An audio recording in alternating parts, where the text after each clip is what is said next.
Assalamualaikum warahmatullahi wabarakatuh. Halo, saya Rialini Retno Alisya dari jurusan Pendidikan Geografi, Fakultas Ilmu Sosial, Universitas Negeri Semarang. Di sini saya akan memberikan penayangan video mengenai tema pro dan kontra pemutusan aliran internet sementara waktu oleh pemerintah.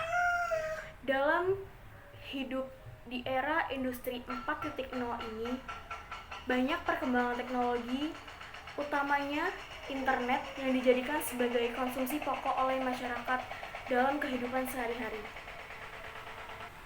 Luasnya internet memicu masyarakat untuk terus bergantung pada canggihnya teknologi internet tersebut dalam memenuhi kebutuhannya. Namun, secara faktual, Indonesia merupakan negara dengan penggunaan internet terbesar di dunia dengan urutan ke-6, di mana pemutusan aliran internet secara sepihak yang dilakukan oleh pemerintah negara melalui Kementerian Informatika dan Komunikasi kerap terjadi di Indonesia akibat penggunaannya yang terlalu berlebihan. Melihat dari berbagai alasan yang dilakukan oleh pemerintah terhadap pemutusan aliran internet ini menimbulkan pro dan kontra bagi masyarakat umum. Sebagian orang beranggapan bahwa hal ini merupakan suatu perlindungan dari pemerintah kepada masyarakat agar masyarakat pengguna internet tidak termakan oleh berita hoaks yang beredar di mana-mana. Namun, sebagian orang juga beranggapan bahwa hal ini merupakan suatu sikap semi otoriter yang dilakukan oleh pemerintah untuk membatasi kebebasan berpendapat. Padahal, kebebasan mengakses suatu informasi telah tertera pada Undang-Undang Dasar 1945 Pasal 28F yang menjelaskan bahwa kebebasan dalam mencari informasi merupakan hak konstitusional. Oleh sebab itu, kalangan pemerhati HAM atau hak asasi manusia juga berpendapat bahwa anggapan yang dikeluarkan oleh Kominfo atau Kementerian Informatika dan Komunikasi merupakan hak secara ekstra konstitusional. Melihat adanya pro dan kontra di sekitar masyarakat, di sini saya akan menjelaskan hal-hal umum yang perlu diketahui dan dipahami oleh masyarakat sekitar agar mengetahui bahwa berita yang disampaikan oleh kementerian dan pemerintah ini bukan merupakan berita hoaks dan merupakan suatu situasi mengenai pemutusan aliran internet. Bagaimana dan solusinya seperti apa? Mari simak penjelasan berikut. Berdasarkan data yang diperoleh dari Digital Marketing 2019 terkait data statistik digital dan penggunaan internet di dunia pada tahun 2019, kuartal kedua, jika dilihat secara keseluruhan, jumlah pengguna internet di seluruh dunia diproyeksikan mencapai 4,437 miliar dari total populasi penduduk berkisar 7,667 miliar. Dari data tersebut, Indonesia menempati peringkat terbesar ke-6 di dunia sebagai penggunaan internet terbesar, yang mana berdasarkan pada hasil studi polling Indonesia yang bekerja sama dengan Asosiasi Penyelenggara Jasa Internet atau yang disingkat sebagai APJII, dituliskan bahwa dari 264 juta jiwa penduduk, Indonesia ada sebanyak 171,17 juta jiwa atau sekitar 6,48% yang sudah terhubung pada internet. Besarnya jumlah pengguna internet di Indonesia membuat masyarakat tidak bisa dengan mudahnya untuk terlepas dari penggunaan internet tersebut. Tidak hanya dipakai sebagai akses mencari informasi, tapi penggunaan internet sudah meluas hingga sumber mata pencaharian dan pemenuhan kebutuhan hidup masyarakat sehari-hari. Bagi sebagian masyarakat yang tergantung pada internet, dijelaskan akan ada kerugian yang mendalam apabila suatu waktu akses internet tersebut tiba-tiba terputus dan tidak dapat diakses dalam waktu hanya dalam beberapa waktu saja. Dengan hal ini, maka pihak pemerintah melalui Kementerian Komunikasi dan Informatika memberikan pembatasan internet untuk sementara waktu akibat membeludaknya penggunaan internet di Indonesia yang sudah saya jelaskan tadi bahwa Indonesia merupakan pengguna internet terbesar ke-6 di dunia.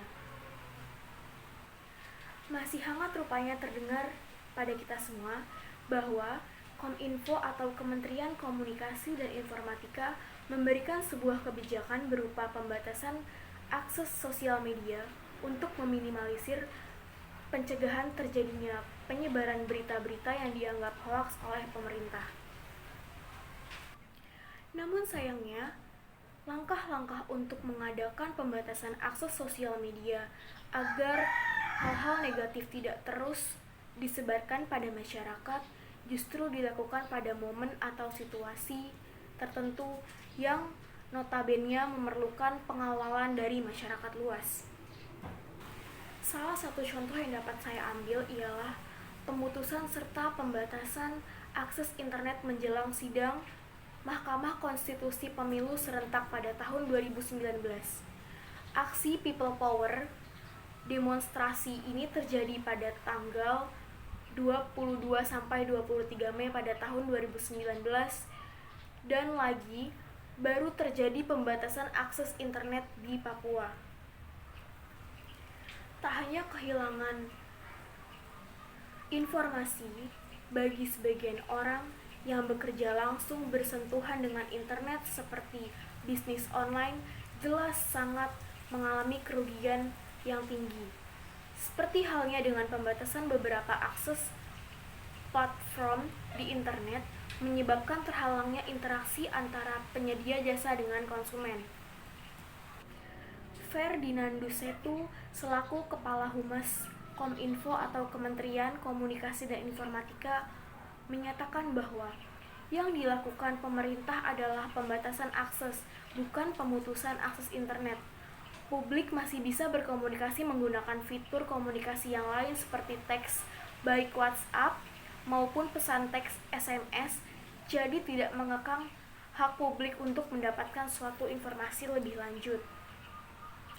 Namun, melihat dari isu lebih lanjut Kominfo, pada praktiknya, hampir seluruh pengguna jaringan internet di Indonesia kehilangan akses dan jaringannya, sehingga tak jarang masyarakat mengakali semua itu dengan menggunakan akses VPN gratis manakala hal tersebut terjadi. Pemutusan aliran internet oleh pemerintah atau lebih tepatnya pembatasan yang dimaksud justru minim menimbulkan solusi pencegahan hoaks di masyarakat. Tanpa disadari, pemerintah hanya berfokus dalam mematikan sebagian jaringan akses pada platform tertentu di situasi tertentu pula. Ketika ada situasi yang dianggap telah usai, masyarakat bisa kembali mengakses informasi serta menggunakan internet seperti sedia kala. Namun, apakah tindakan sepihak tersebut dapat menjamin masyarakat tetap tidak mendapatkan hoaks? Fakta atau opini yang dilontarkan oleh masyarakat pasti akan tetap bisa berputar walaupun ada sedikit waktu yang berhenti. Itulah sebuah kenyataan yang tidak bisa dibungkam oleh pihak pemerintah serta Kominfo. Hak asasi manusia atau HAM sebagai salah satu materi konstitusionalisme secara gamblang diatur dalam pasal 28 Undang-Undang Dasar Negara Republik Indonesia pada tahun 1945 merupakan sebuah tindakan revolusioner dalam rangka menjamin hak asasi masyarakat Indonesia yang merupakan imbas akibat minimnya peraturan hak asasi manusia secara komprehensif dalam Undang-Undang Dasar 1945 sebelum perubahan dan tertentu berakibat pada banyaknya penyelewengan penegakan hak asasi manusia yang dilakukan oleh oknum-oknum pemerintah terkait. Dikatakan dari beberapa sumber bahwa oknum-oknum pemerintah terkait tersebut merupakan oknum yang berniat untuk korupsi dalam konteks tersebut. Dalam tulisan Susi Dwi Harjianti dan Bagir Manan, sudah selayaknya hak asasi manusia diatur secara gamblang dalam konstitusi. Dengan cara itu, hak asasi tidak sekedar sebagai natural rights atau legal rights, melainkan juga sebagai constitutional rights. Hal ini sebagaimana konstitusi itu sendiri yang menurut Murphy disebut sebagai guardian of fundamental rights. Hal ini diterapkan karena akan langsung berkaitan dengan fundamental rights yang langsung dengan jaminan dan perlindungan hak asasi manusia. Kebebasan berpendapat atau berekspresi dibutuhkan untuk melindungi warga dari penguasa yang korup dan kejam. Suatu sistem pemerintahan yang demokratis mensyaratkan warganya agar dapat menilai kinerja pemerintahannya. Dalam memenuhi kebutuhan kontrol dan penilaian itulah, warga semestinya memiliki semua informasi yang diperlukan tentang pemerintahannya, lalu dapat menyebarluaskan informasi tersebut dan mendiskusikannya satu sama lain sebagai suatu masyarakat. Hak kebebasan berpendapat menjadi salah satu elemen penting dalam berlangsungnya demokrasi dan partisipasi publik dalam melakukan haknya secara efisiensi atau efisien. Hal ini, kegiatan seperti itu merupakan suatu perumusan kebijakan dapat direalisasikan dari berbagai macam sudut pandang, seperti penggambaran keputusan hingga proses pemilihan yang demokratif. Konsep kebebasan berpendapat membawa suatu pernyataan apakah penggunaan media sosial dapat dikatakan sebagai penggunaan hak kebebasan berpendapat, bagaimana merujuk pada pasal yang mengatur hak kebebasan berpendapat pada Undang-Undang Dasar Nomor 39 pada tahun 1945 dan pada tahun 1999 tentang hak asasi manusia pada pasal 23 ayat 2. Pada pasal ini menyatakan bahwa setiap orang bebas untuk mempunyai, mengeluarkan, dan menyebarluaskan pendapat sesuai hati nuraninya, secara lisan atau tulisan melalui media cetak, elektronik, dengan memperhatikan nilai-nilai agama, kesusilaan, ketertiban, kepentingan umum, dan keutuhan bangsa. Maka dari itu, media elektronik merupakan kata yang mempresentasikan media sosial sebagai bagian dari sarana menyampaikan pendapat dalam dua dasawarsa terakhir. Media sosial sebagai bagian dari internet telah menjadi bagian kebutuhan untuk menunjang kehidupan individu dalam sehari-hari. Maka tidak dapat dipungkiri bahwa internet merupakan media penyalur informasi yang sangat efektif, sebab dapat diakses publik secara luas serta memiliki bentuk yang beragam.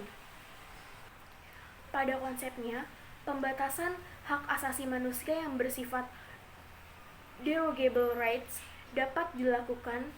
Hal ini sebagaimana tentang dalam pasal 28 Undang-Undang Dasar 1945 yang menyatakan bahwa dalam menjalankan hak dan kebebasannya, setiap orang wajib tunduk dan patuh terhadap pembatasan yang diatur oleh undang-undang, dengan maksud semata-mata menjamin pengakuan serta penghormatan atas hak dan kebebasan orang lain untuk memenuhi tuntutan yang adil sesuai dengan pertimbangan moral, nilai-nilai agama, keamanan dan ketertiban, dalam suatu masyarakat yang demokratis. Sekian penayangan video serta materi yang dapat saya sampaikan. Kurang lebihnya mohon maaf. Saya akhiri. Wabillahi taufiq wal hidayah. Wassalamualaikum warahmatullahi wabarakatuh.